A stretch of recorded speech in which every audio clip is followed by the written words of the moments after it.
Saya ceramah di Fakultas Kedokteran dan Kesehatan. Saya selalu bilang, Ibu Dokter, keterlaluan seorang dokter kalau tidak baik imannya.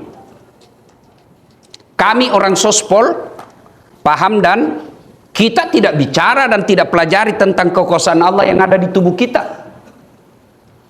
Tanya itu dokter gigi, bagaimana itu hebatnya namanya kekuatan syaraf. Bapak pernah tidak bayangkan bagaimana seandainya dicabut itu gigi tidak disuntik mati dulu? Saya pernah tanya itu Prof. Hasanuddin, dokter gigi, profesor soal gigi di Unhas. Dia bilang kalau orang dicabut giginya itu tidak disuntik mati, dibius, bisa pingsan. Dan itulah hebatnya syaraf, sampai sekarang tidak ada yang bisa ciptakan. Dan kami orang sospol tidak tahu itu. Kalau dokter dia pelajari. Kita makan nasi ini, tidak tahu apa isinya. Toh? Mana bisa dibedakan ada racun ada tidak? Tapi demi Allah, menurut ilmu kedokteran ada racun di dalam sini. Dan mata kita tidak bisa pisahkan. Siapa yang memisahkan itu semua? Ginjal. Kalau dia manfaat, dia distribusi melalui darah. Kalau dia racun, dia keluarkan melalui 3 pintu. 1, nafas. 2, keringat. 3, pup. Tos. Maka itulah sebabnya orang kalau rusak ginjalnya, Bapak Ibu tahu kan kalau rusak ginjalnya orang, hitam badannya. Kenapa? Sudah penuh racun. Kami orang sospol tidak pelajari itu. Dokter, dia pelajari itu, hebatnya itu namanya mata. Ini kameraku mahal. Kenapa dia mahal ini handphone? Karena kameranya hebat.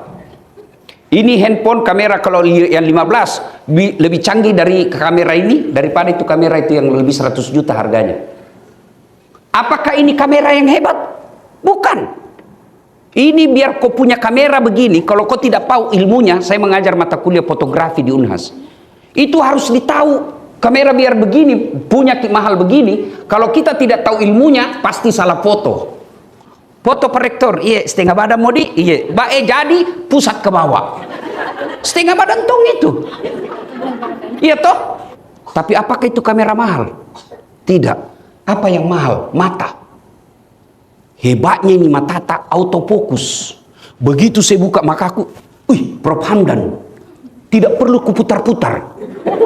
Siapa itu dikabur nih? Tidak. Dan hebatnya lagi nih mata Prof, dia bisa bedakan mana istri, mana sekretaris.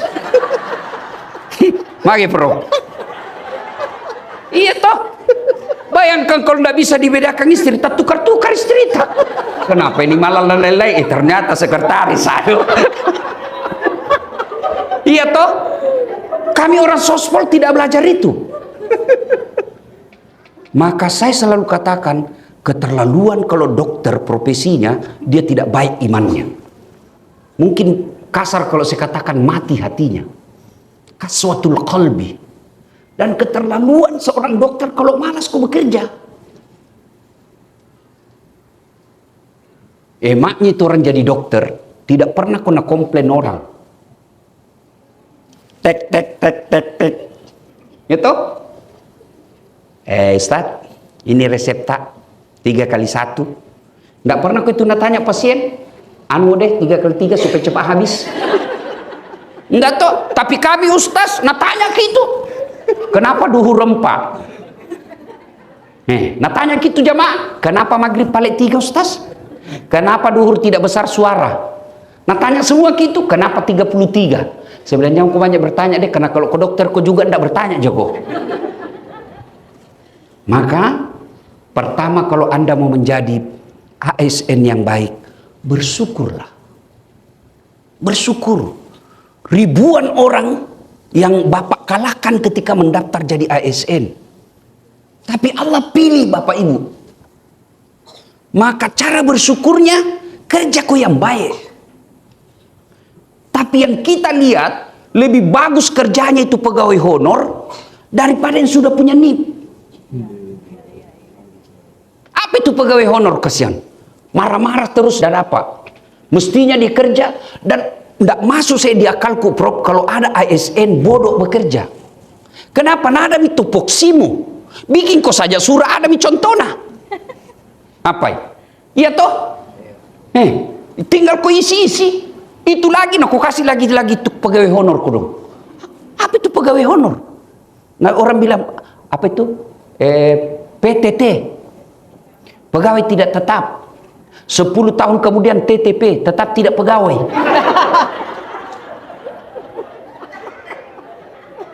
Maksudku saya toh, kalau kau sudah jadi ASN, bersyukur kau. Dengan cara apa? Bekerja kau yang baik. Kenapa banyak ASN tidak bagus kerjanya? Karena dia bekerja bukan lillahi ta'ala.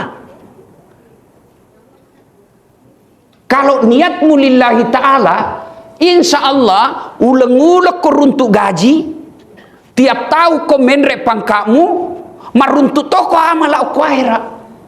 Bulan-bulan kau dapat pahala gaji, tahun-tahun kau kena pangkat, akhirat pun kau dapat pahala. Kenapa? Karena kau jadi dokter melayani orang, kau jadi dosen mengajar orang. Tapi kalau kau hanya cari muka sama Pak Rektor, muruntuk mukanya, tapi kau tidak dapat pahalamu. Di akhirat nanti, ya Allah, mana pahalaku? 30 tahun saya jadi dosen Fakultas Kedokteran dan Kesehatan Masyarakat di UIN, mana pahalaku? Malaikat berteriak, balle-balle. Bohong jitu kalau dia bekerja karena mau dapat gaji, cari muka. Maka dia pun Allah Ta'ala, kau dapat mito, kau dapat mi. Apa yang kau minta di dunia kau dapat. Maka saudaraku, bersyukur kepada Allah dengan cara apa? Bekerja yang baik. Itulah sebabnya kita orang Islam yang namanya etos kerja, niat. Coba buka deh buku fikih ibadah. Semua ibadah yang kita lakukan itu kalau bicara sudah rukun-rukun, nomor 1 pasti niat. Coba buka rukun puasa, rukun haji, rukun sholat, niat itu nomor 1. Kenapa? Karena niat ini penentu. Itulah orang Bugis selalu mengatakan, pada cengi niatmu nak, jak mucakkan niat. Kalau salah kau niatmu, capek kau bekerja. 30 tahun jadi ASN, tidak ada dapat akhirat. Begitu pensiun, mulai makin sakit-sakit. Gampang tersinggung. Kumpul mi semua penyakit. Tidak ada mi orang mau datangi ki. Ada mantan pejabat, nah bilang, deh dunia begini Ustaz. Saya bilang, jangankan manusia, Pak. Kucing saja, kalau nak tahu tidak ada ikan di rumahmu, tidak masuk itu. Maka Pak Rektor itu banyak orang datangi ki. Waktu tak masuk rumah jabatan Pak, banyak orang datang. Tapi begitu nanti keluar ke rumah jabatan, kamu pembantu tidak mau miantar ki. Nah, kalau kau niatmu cari muka, pasti kau stres. Tapi kalau niatmu lillahi ta'ala, bahagia. Tanya memang niat iko lo sapa, pun Allah ta'ala melo pakai sini. Maka orang yang bekerja lillahi ta'ala, dia mengajar baik, ya, dia jadi cleaning service baik, dimarahi tidak tersinggung. Karena tong itu pegawai, dikasih pekerjaan. Sudah ibu, sudah Pak, tinggal di print. Belum sudah namanya itu. Ketawa kok karena kok begitu semua.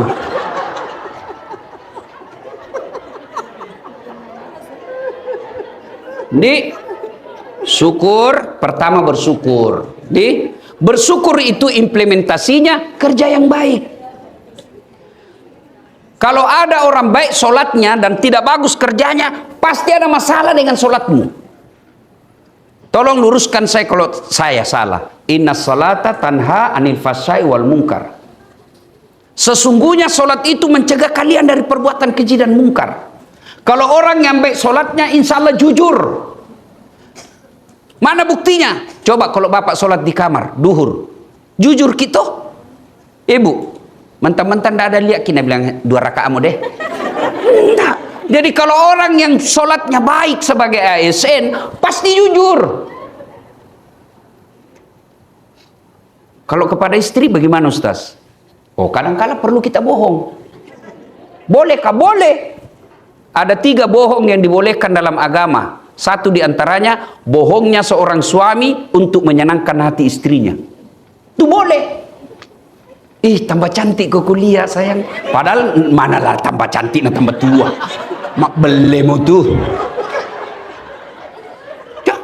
Tapi perempuan nak suka, biar dibohongi. Mama Nece itu kalau ku kasih tahu senyum-senyum, tambah muda ki kuliah padahal ku tahu-tahu bilang saya bohong. Ya. Tapi kalau soal kerja, jujurlah, karena ketika kau bohong, maka akan menutupi semua kejujuranmu. Saya, orang-orang di sekeliling saya yang kerja sama saya selalu sampaikan, kau jujur sepahit apapun, dan kalau kau bohong, insya Allah dengan izin Allah pasti saya tahu. Saya tidak tahu kenapa, tapi ada tong kelebihanku. Kalau orang bohongi kak, kalau enggak saya tahu sekarang, suatu waktu saya pasti tahu dia bohong. Maka kalau kau salah, jujur. Kalau kau dikasih amanah, jujur. Kalau disuruh kau bikin kue 10, bikin kau 10. Jangan kau 9 kau bikin, baru kau lapor 10. Bikin kau pelatihan 1 bulan pelatihanmu, jangan kau diskon 13 hari. Kalau kau dapat memang duniamu. Muruntuk ya rem sapai lino, muruntuk duit tapi dia nama barakah. Kalau sudah tidak berkah itu kau punya hidup dalam bekerja, maka anakmu anak durhaka, istrimu melawan. Ya, jujur. Apalagi orang yang sholat, pasti bersih. Mana buktinya orang sholat bersih? Tidak mungkin Bapak sah sholatnya kalau tidak wudhu. Kecuali dalam keadaan darurat, tayamum, jujur, kemudian bersih. Kemudian disiplin. Orang yang bagus sholatnya pasti jadi ASN yang disiplin. Mana buktinya? Tidak mungkin kau sholat duhur jam 5. Tidak mungkin kau sholat subuh jam 10 pagi. Kecuali ketiduran. Kalau ketiduran, Allah masih tolerir. Kalau tiap pagi, kurang ajar kau namanya. Orang pasti disiplin. Ini mau saja deh nilai-nilai sholat kau amalkan dalam sebagai ASN, insya Allah baik kerja.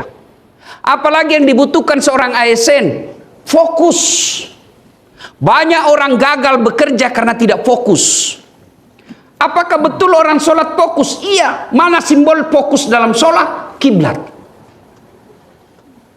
Orang kalau sholat harus cari ilmu, syaratnya cari dulu. Kecuali dalam hutan tidak ada cahaya, tidak ada sama sekali, menghadap kemana saja boleh. Maka ketika bekerja, fokus. Itulah sehingga kalau dulu boleh orang profesor, meskipun sarjananya S1-nya sospol, S2-nya ilmu hukum, S3-nya administrasi. Boleh dulu. Kalau sekarang Prof, tidak bisa toh, harus linear. Itu fokus namanya. Itulah sehingga dalam ilmu kedokteran ada toh namanya spesialis. Fokus ki. Dokter umum dulu. Kurang pasien. Ya, aku tahu jadi semua bela. Gitu? Nah, supaya banyak pasien, kita sekolah THT. Spesialis hidung tenggorokan. Kalau saya inilah dokter paling berjasa kalau buat saya, karena ini tugasnya hidung tenggorokan. Karena biar jago ceramah kalau tenggorokan sudah bermasalah, tidak bisa nih. Saya pernah dapat, wallahualam benar atau tidak, Ariel Peter Pan itu sekarang dilarang menyanyi. Kalau saya tidak salah, saya dapat postingan. Kenapa? Pita suara, suruh istirahat dulu. Penceramah juga begitu. Nah, maka saya selalu konsul ke THT. Telinga, hidung, tenggorokan. Mau lagi-lagi spesialis, ada lagi khusus tenggorokan. Begitu juga dengan bedah kan, ada bedah umum, ada lagi spesialis lagi, bedah saraf, bedah tulang. Nah, itu semua fokus. Jadi bekerja fokus. Yang berikutnya, kalau orang bekerja mau sukses ini, jangan takabur. Jangan mau tempo, jangan kau sombong. Tidak ada orang suka itu orang sombong, Pak. Jangan sombong. Kalau kita berbicara tentang ASN itu kalau dulu ASN itu disebut abdi negara. Tahu namanya abdi negara? Hamba, abdi negara. Dan Quran telah memaparkan, nah buka lebar-lebar mau itu Quran. Ini pelajaran bagi kalian hak abdi negara. Apa? Fir'aun. Yang kedua, Masita. Masita itu abdi. Fir'aun ini rektor. Bos. Wali kota, gubernur, menteri. Ya. Kurang apa Fir'aun? Hebat itu Fir'aun. Cerdas, gagah, kaya, punya pasukan, tapi karena takabur, sombong, Allah hinakan hidupnya itu Fir'aun. Mana buktinya Allah hinakan Fir'aun? Diharamkan masuk surga, dia abadi dalam neraka karena dia sombongnya. Mana lagi laknat Allah bagi manusia zaman sekarang? Fir'aun manusia paling tinggi elektabilitasnya. Tidak ada orang Islam tidak kenal Fir'aun. Terkenal toh, satu dunia kenal, tapi karena sombong Allah hinakan. Mana buktinya? Tidak ada satu warga UIN mau kasih namanya anaknya nanti Fir'aun. Iya toh? Sebaliknya Masita abdi, tapi karena dia baik, cinta kepada Allah, maka Allah muliakan hidupnya. Mana buktinya? Nabi Isra Mi'raj, Nabi mencium ada harum yang sangat luar biasa. Terpesona Nabi. Jibril, bawa apa ini? Harum sekali. Tidak pernah kudapat harum seperti ini di dunia. Jibril menjawab, itulah rohnya Masita dan keluarganya. Apa cukup sampai di situ? Tidak. Allah lagi muliakan Masita kepada manusia zaman sekarang. Mana buktinya? Berapa banyak orang Islam namanya Masita. Maka kalau jadi dokter kok, jangan takabur, jangan sombong. Jadi rektor,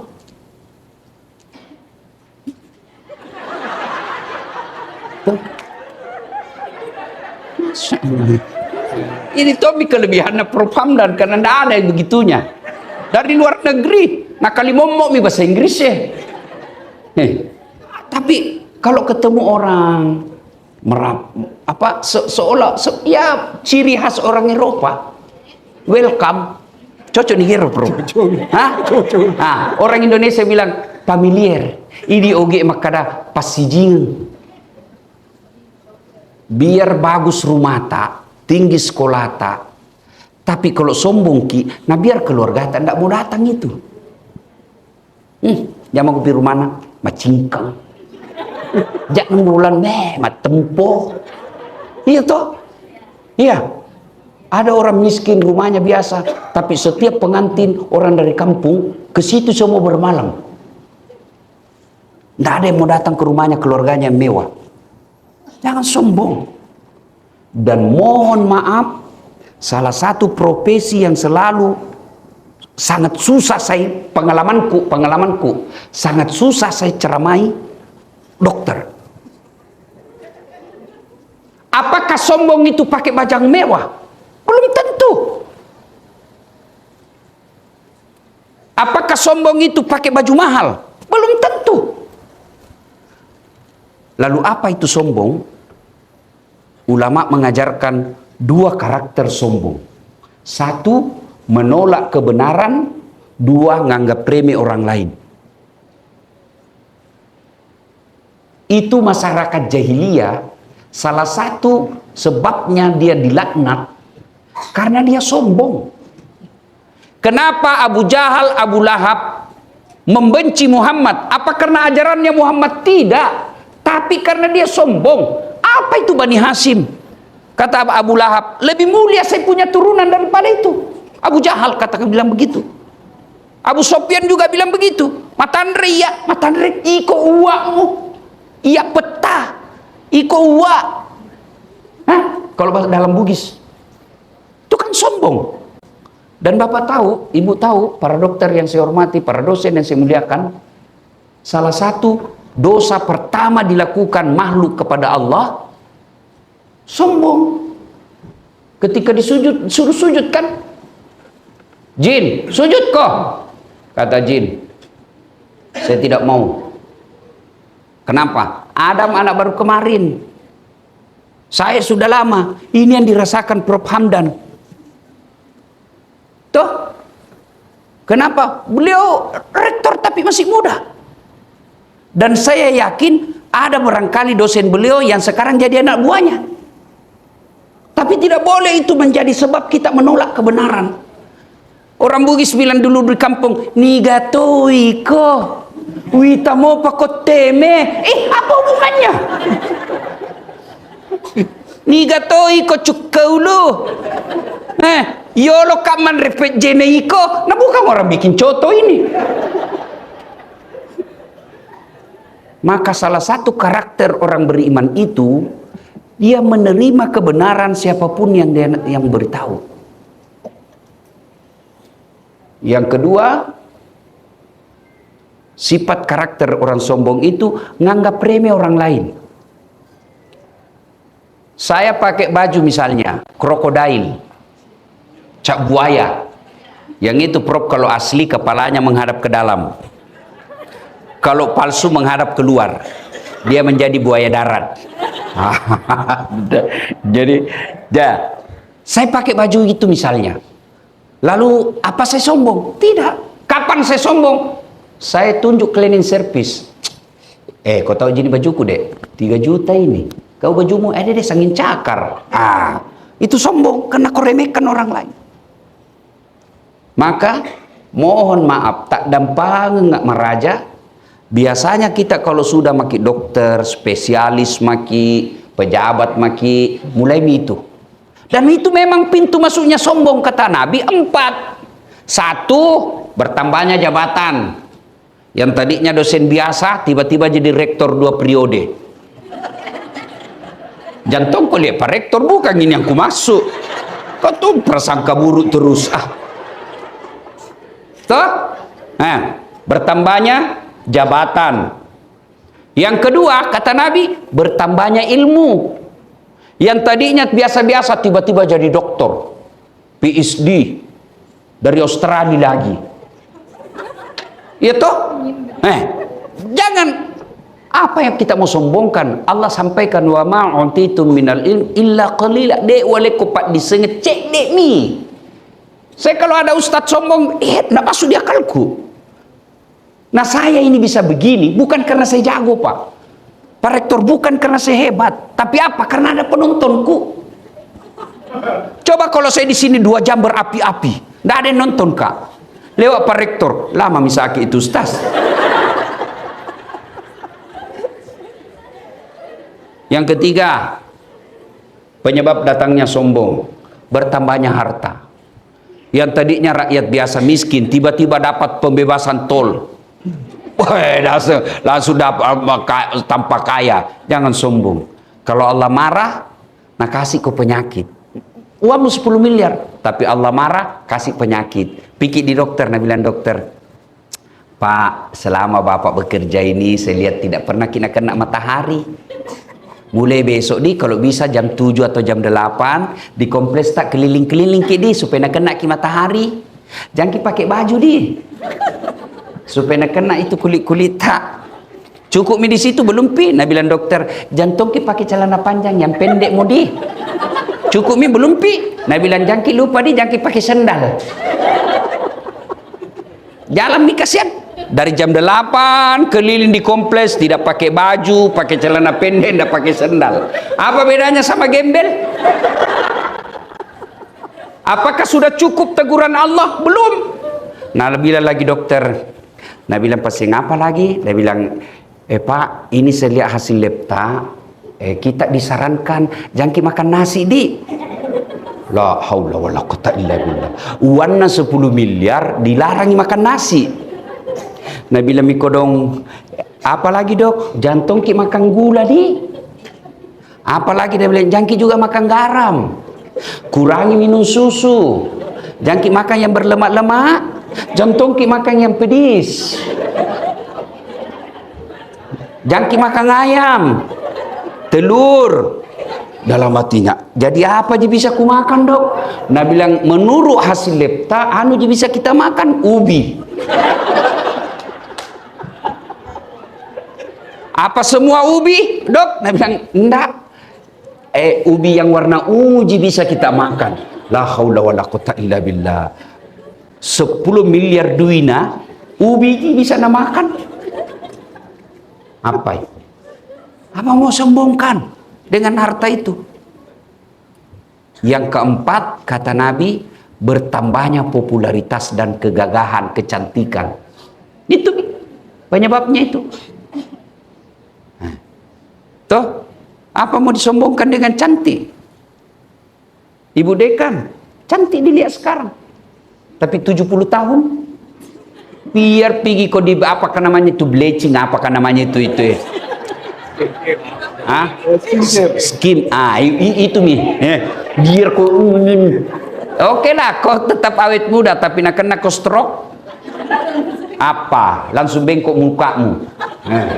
Mak bebe nyok, jangan kau begini. Pasti kawin lagi suami ini. Ya toh? Maka kita biasanya ASN punya peluang untuk sombong kalau pulang ke kampung. Tahu pegawai nak nala baca. Kege mak jama korektor UIN. Tahu agan nasi kulana poli Australia doktor PhD. Ya. Ya. Makin rendah makin baik. Tuh. Kemudian yang paling penting, kalau kita ASN itu jangan kau pernah berharap bisa kaya. Makanya disebut ASN. Kalau kau cari kaya, bukan kau jadi ASN, jadi kau pengusaha. Seperti Aksa Mahmud, seperti Pak JK. Kalau mau kau jadi ASN, ya sepertilah Pak Hamdan. Seperti Dasat Latif. Ya toh? Jangan berharap kalau kau kaya nak pegawai negeri, kau tajan nih. Nah peresa kau KPK. Ya, maka bapak ibu salah jadi dosen kalau mau kaya. Saya tidak tahu di UIN, Prof. Kalau saya itu membimbing skripsi tak 3 bulan.